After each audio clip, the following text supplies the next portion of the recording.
श्री कृष्ण का हर एक सुविचार अनमोल है।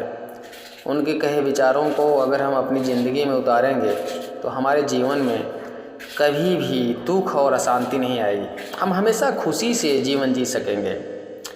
भगवान श्री कृष्ण के विचार, चाहे वह श्रीमद्भागवत गीता के अनमोल विचार हों या फिर किसी कहानी में सुने हों, आज के ज़माने में जितना भी अनुरूप और योग्य है, इन विचारों को सुनना और उन पर अमल करना हमारे लिए और समाज के लिए बहुत ही फायदेमंद है। धरती पर महापाप कंस के अत्याचारों से लोगों को मुक्ति दिलवाने के लिए जन्म भगवान श्री कृष्ण ने ना सिर्फ इस संसार को आपस में प्रेम करना सिखाया, बल्कि कई ऐसे प्रेरणादायक और अनमोल सीख भी दी जिनको अगर हम सभी अपने जीवन में उतार लें तो निश्चय ही सफल और श्रेष्ठ जिंदगी जी सकते हैं। भगवान श्री कृष्ण ने श्रीमद्भागवत गीता के माध्यम से कहा है कि मनुष्य को अगर अपने जीवन में सफलता हासिल करनी है तो फल की इच्छा किए बिना कर्म करना चाहिए। इसके साथ ही भगवान श्री कृष्ण ने अपने विचारों के माध्यम से यह भी कहा है कि जो व्यक्ति भूतकाल को लेकर पश्चाताप करता है उस व्यक्ति का वर्तमान तो खराब हो ही जाता है, इसके साथ ही वह अपने भविष्य के लिए कुछ नहीं कर पाता है। धरती पर पाप का अंत करने के लिए भगवान विष्णु के 8वें अवतार में जन्मे श्री कृष्ण ने महाभारत के युद्ध में अर्जुन के द्वारा पूरे जगत को ज्ञान दिया। भगवान श्री कृष्ण ने अपने सर्वश्रेष्ठ सुविचार के माध्यम से मनुष्य को बताया कि अपने अशांत मन को व्यक्ति अभ्यास के माध्यम से किस तरह अपने वश में कर सकता है, क्योंकि जो व्यक्ति अपने मन को काबू में नहीं करते उनके लिए वह दुश्मन की तरह काम करता है। इसके अलावा श्री कृष्ण ने उन व्यक्तियों को भी अपने विचारों के माध्यम से सीख दी है जो कि संसार में मौजूद हर चीज़ को संदेह की नज़र से देखते हैं। उनके लिए कृष्ण ने अपने विचारों में कहा है, हमेशा संदेह और शक करने वाले व्यक्ति के लिए खुशी ना तो इस लोक में है और ना ही कहीं और है। इसलिए मनुष्य को अपने संदेह की प्रवृत्ति छोड़ देना चाहिए। वह महाभारत का युद्ध, जो दुनिया का सबसे बड़ा युद्ध माना जाता है, उस वक्त जरा सोचिए कि सबसे ताकतवर सेनाओं से आमने सामने लड़ने के लिए खड़े हर शख्स की मानसिकता क्या होगी। मारना या मरना ही एकमात्र विकल्प था, कोई अन्य विकल्प नहीं था। क्या आपको लगता है ऐसी परिस्थितियां और माहौल में ठंडे दिमाग से किसी से बात करना और मार्गदर्शन करना संभव है? ज्ञान की बातें कहना तो दो एक शब्द भी बोलना असंभव है। ऐसी परिस्थितियों में बात करने के लिए आपको अत्यधिक साहस, दृढ़ विश्वास, शांत दिमाग और शांत हृदय की आवश्यकता होती है, जो केवल परमेश्वर सर्वोपरि ही ऐसा कर सकते हैं। यह मुख्य बात यह है कि आपको जीवन में सबसे प्रतिकूल परिस्थितियों का सामना करना पड़ेगा। यह आपको विचारहीन, निशब्द और क्रियाहीन बना देगा। आपकी भावनाएं नियम से बाहर हो जाएंगी। चिंता और भय आपके जीवन में शीर्ष पर होगा। ऐसी स्थिति में आप क्या करते हैं? सबसे पहली और महत्वपूर्ण बात यह है कि अपनी भावनाओं को नियंत्रित करने का प्रयास कीजिए और प्रार्थना कीजिए, साहस जुटाएं और अपने बात से बात कीजिए और यह सोचें कि यह समय भी गुजर जाएगा। अपने गुरु, शिक्षक या मित्र से बात करें जिस पर आपको पूरा भरोसा हो। अर्जुन ने भगवान श्री कृष्ण से मदद मांगी, उसी तरह किसी संकट में मदद मांगने में कभी शर्म या डर महसूस ना करें, लेकिन आपको पता होना चाहिए कि किससे मदद मांगनी है। श्री कृष्ण कहते हैं, मोह एक ऐसी बुराई है जिसकी वजह से व्यक्ति सही गलत का अंतर नहीं समझ पाता है। मोह में फंसा व्यक्ति हमेशा अशांत ही रहता है। महाभारत में धृतराष्ट्र अपने पुत्र दुर्योधन के मोह में फंसे हुए थे। मोह की वजह से वह लगातार दुर्योधन की गलतियां नज़रअंदाज करते रहे। इसका नतीजा यह हुआ कि पूरा कौरव वंश ही खत्म हो गया। जीवन में सुख शांति चाहते हैं तो अत्यधिक मोह से बचना चाहिए। मोह की वजह से ही जीवन में दुख आते हैं। मोह घर परिवार से हो सकता है, सफलता का मोह हो सकता है, सुख सुविधा और मान सम्मान का मोह हो सकता है। जहाँ मोह रहेगा वहाँ दुख तो अवश्य आएगा। मोह जब सफल होता है सुख मिलता है, और जब असफल होता है तब भी दुख ही मिलता है। श्री कृष्ण कहते हैं जब कोई मोह त्याग देता है तो उसे मेरी कृपा मिल जाती है। मोह रहित व्यक्ति परम आनंद प्राप्त करता है। इसलिए मोह का त्याग करना चाहिए और जो हमारे पास है उसी में संतुष्ट रहना चाहिए। ज़्यादा पाने का मोह रहेगा तो दुख का बढ़ना तय है। जब कोई हमारे सुख दुख का कारण बन जाए तो हमें समझ लेना चाहिए कि हमने खुद ही उन्हें अपने दुख का कारण बनने के लिए आधार दिया है। कोई भी वस्तु, व्यक्ति या अवसर हमें तब तक दुखी या सुखी बना सकते हैं जब तक हम उन वस्तुओं को, व्यक्तियों को या अवसरों को प्रभावित करने नहीं देते।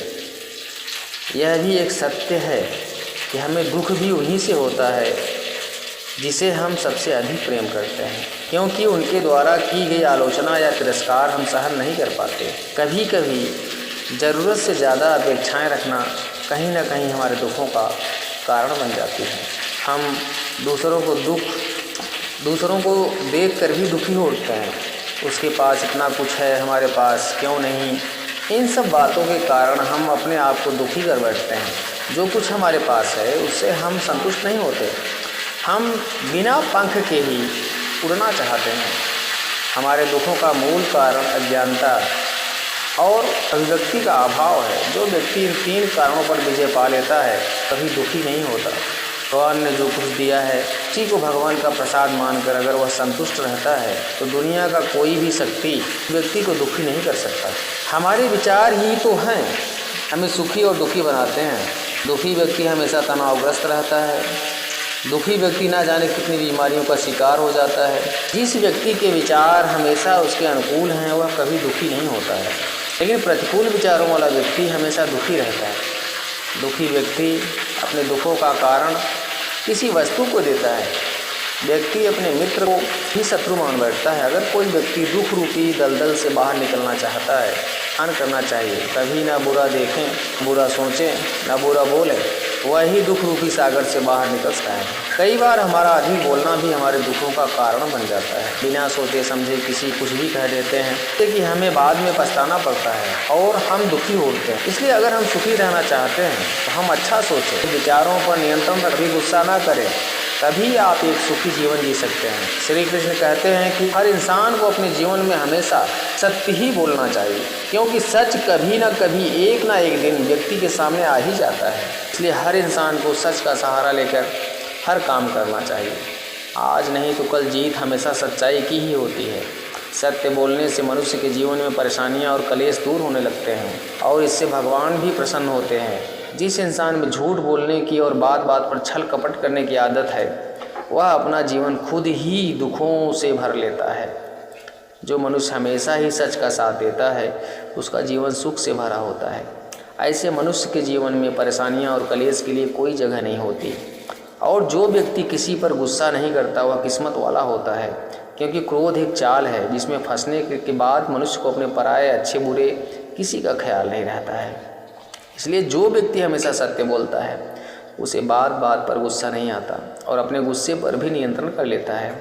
एक बार की बात है, एक व्यक्ति अपने गुरु के पास आया और बोला, गुरुदेव दुख से छूटने का कोई उपाय बताइए। शिष्य ने थोड़े शब्दों में बहुत ही बड़ा प्रश्न किया था। दुखों की दुनिया में जीना, लेकिन उसी से मुक्ति का उपाय भी ढूंढना बहुत मुश्किल सवाल था। गुरु ने कहा, एक काम करो, जो आदमी सबसे सुखी है उसके पहने हुए जूते लेकर आओ, फिर मैं तुझे दुख से छूटने का उपाय बताऊंगा। शिष्य चला गया। एक घर में जाकर पूछा, भाई तुम तो बहुत सुखी लगते हो, अपने जूते सिर्फ आज के लिए मुझे दे दो। उसने कहा, कमाल करते हो भाई, मेरा पड़ोसी इतना बदमाश है कि क्या कहूँ। ऐसी स्थिति में मैं सुखी कैसे रह सकता हूँ, मैं तो बहुत दुखी हूँ। वह दूसरे घर गया। दूसरा बोला, अब क्या कहूँ भाई, सुख की बात ही मत करो, मैं तो पत्नी की वजह से बहुत परेशान हूँ।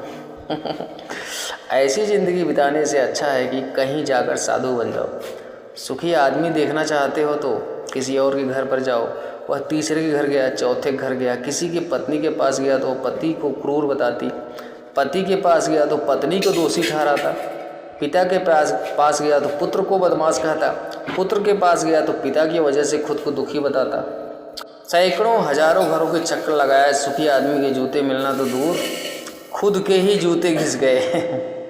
शाम को वह गुरु के पास गया और बोला, मैं तो घूमते घूमते परेशान हो गया, ना तो कोई सुखी मिला और ना ही सुखी आदमी के जूते। गुरु ने पूछा, लोग क्यों दुखी हैं, उन्हें किस बात का दुख है? उसने कहा, किसी का पड़ोसी खराब है, कोई पत्नी से परेशान है, कोई पति से दुखी, तो कोई पुत्र से परेशान। आज हर आदमी दूसरे आदमी के कारण दुख भोग रहा है। गुरु ने बताया, सुख का सूत्र है, दूसरों की ओर नहीं बल्कि अपनी ओर देखो, खुद में झांको, खुद की काबिलियत पर गौर करो। प्रतिस्पर्धा करनी है तो खुद से करो, दूसरों से नहीं। जीवन तुम्हारी यात्रा है, दूसरों को देखकर अपने रास्ते मत बदलो। खुद को सुनो, खुद को देखो, यही सुख का सूत्र है। शिष्य बोला, महाराज बात तो आपकी सत्य है, लेकिन यही आप मुझे सुबह भी बता सकते थे, फिर इतनी परिक्रमा क्यों करवाई? गुरु ने कहा, वत्स, सत्य कठिन से प्राप्त होता है, वह सीधा नहीं पचता। अगर मैं यह बात सुबह बता देता तो यह बात तुम मानने से इनकार कर देते। जब स्वयं अनुभव कर लिया, सबकी परिक्रमा कर ली, सबके चक्कर लगा लिए, तो बात समझ में आ गई। अब यह बात तुम जीवन में कभी नहीं भूलोगे। दोस्तों, यही सत्य है, इसको अपनाइए, स्वीकार करिए। इस वीडियो में बस इतना ही, मिलते हैं अगले वीडियो में। अगर चैनल पर नए हैं तो सब्सक्राइब करिए, कमेंट में जय श्री कृष्ण लिखिए और ज़्यादा से ज़्यादा अपने दोस्त यार मित्रों में शेयर करिए। अपना ख्याल रखिए। जय श्री कृष्ण, जय श्री राम।